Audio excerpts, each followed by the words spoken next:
Ever been on a roller coaster? You know, that feeling of soaring to exhilarating heights one moment and then plunging down a steep drop the next. Yeah, I get it. Well, that pretty much sums up the Indian stock market in 2024. Buckle up, folks, because today we're taking a deep dive into India's stock market performance last year. Right, sounds exciting. We'll be using a report from HSBC Asset Management as our guide. Okay, cool. Get ready to uncover record highs, some surprising sector performances, and key takeaways for the year ahead. All ears. So let's set the stage first.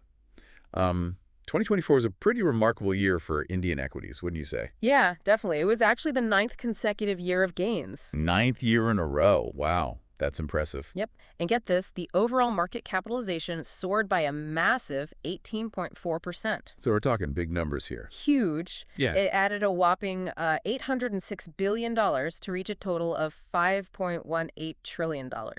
Okay, so things are clearly moving in the right direction.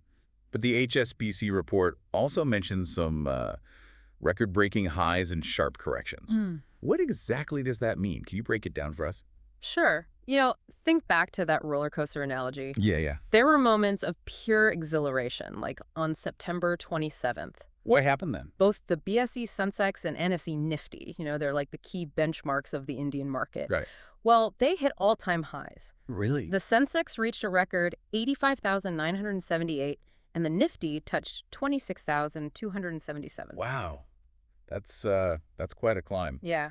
Investors were definitely celebrating. I bet.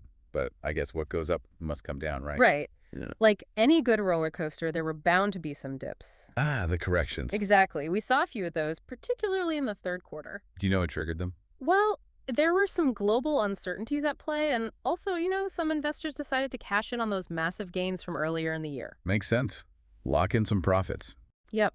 But the interesting thing is, the market bounced back pretty quickly. Showing its resilience. Exactly.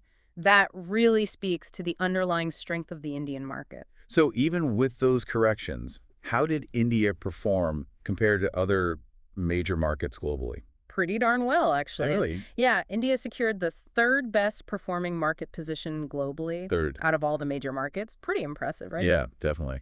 Okay, let's zoom in a bit now. Let's talk sectors. Which industries were the stars of the show and which ones maybe didn't fare so well? All right, so picture this. It was like a sector-specific dance floor with some industries really grooving and others, well, kind of stuck at the sidelines. Got it. So who were the stars? Real estate was definitely on fire. Think booming construction, new smart city project. Oh, yeah, the government's been pushing those. Exactly. That, drives up the demand for commercial and residential spaces. Right. And were there any other sectors doing the sector dance? Oh, yeah. IT was another high flyer. Indian tech companies, they're really riding that global digitalization wave. Yeah, I can see that. Then there's the automobile sector. Oh, interesting. Strong domestic sales, plus the growing demand for electric vehicles really gave it a boost. Got it. Any other winners we should know about? Pharmaceuticals, always a reliable performer. Steady and stable. Yep, driven by both domestic and export demand. Okay, so those are the ones killing it on the dance floor. What about the wallflowers? Any sectors that had a bit of a rough year? Yeah, a couple. FMCG, that's fast-moving consumer goods, faced some headwinds. What happened there? I think inflation, that really put a dent in consumer spending. And then there was the oil and gas sector. Yeah, I can see how that would be tricky with all the global uncertainty. Right. Fluctuating crude oil prices and the whole global energy market situation made things pretty challenging for them. No, one thing that really caught my eye in the report was the performance of small cap and mid cap stocks. Oh, yeah. They actually outperformed the large cap indices. That's interesting. But can you remind us what those terms mean again? Sure. So you know how companies are classified by their market capitalization, right? Yeah.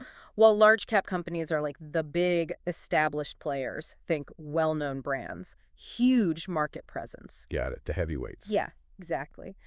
Small cap and mid cap companies, on the other hand, are, well, smaller. Like up-and-comers? Yeah, think emerging companies, often with a ton of growth potential. So higher risk, but potentially higher reward. Exactly. And the fact that they outperformed the big guys suggests that investors were willing to bet on their future prospects, even with the volatility. So a bit of a gamble, but potentially a lucrative one. It definitely shows that investors are looking beyond the established giants and seeking out new opportunities. Makes sense. Now, before we wrap up, can we talk about the forces driving India's impressive market performance? Of course. There were two major factors at play. Lay them on me. First, domestic institutional investors, like mutual funds and insurance companies, really stepped up to the plate. They poured funds into the market, demonstrating their confidence in India's long-term growth. Makes sense. And the second factor? Policy stability. The return of the ruling party to power provided a sense of continuity and predictability for businesses and investors alike. So that stability really breeds confidence, huh? Absolutely. It creates a more favorable environment for investment and economic growth. So what does all of this mean for our listeners? What are the key takeaways from this wild ride that was the Indian stock market in 2024? Well, first and foremost, I think it shows that the Indian market, even with its ups and downs, has a lot of resilience and potential for growth. A good sign. Definitely. And the varied performance across sectors highlights the importance of diversification. Don't put all your eggs in one basket. Exactly. Spread the risk and explore different opportunities. And, for those who are comfortable with a bit more risk, the outperformance of small and mid-cap stocks might be a signal to consider exploring those avenues. Food for thought, for sure. Absolutely. Do your research, understand your risk tolerance, and make informed decisions. Great advice. So the HSBC report ends on an optimistic note, saying 2024 was a good year. Let's make 2025 even better. But what do you think? Will the roller coaster continue its upward trajectory, or are we in for a steeper dip? That's something for you, our listeners, to ponder. Yeah, definitely something to keep in mind as you navigate the world of investing. Thanks for joining us on this deep dive into India's stock market. Until next time, happy investing. Happy investing.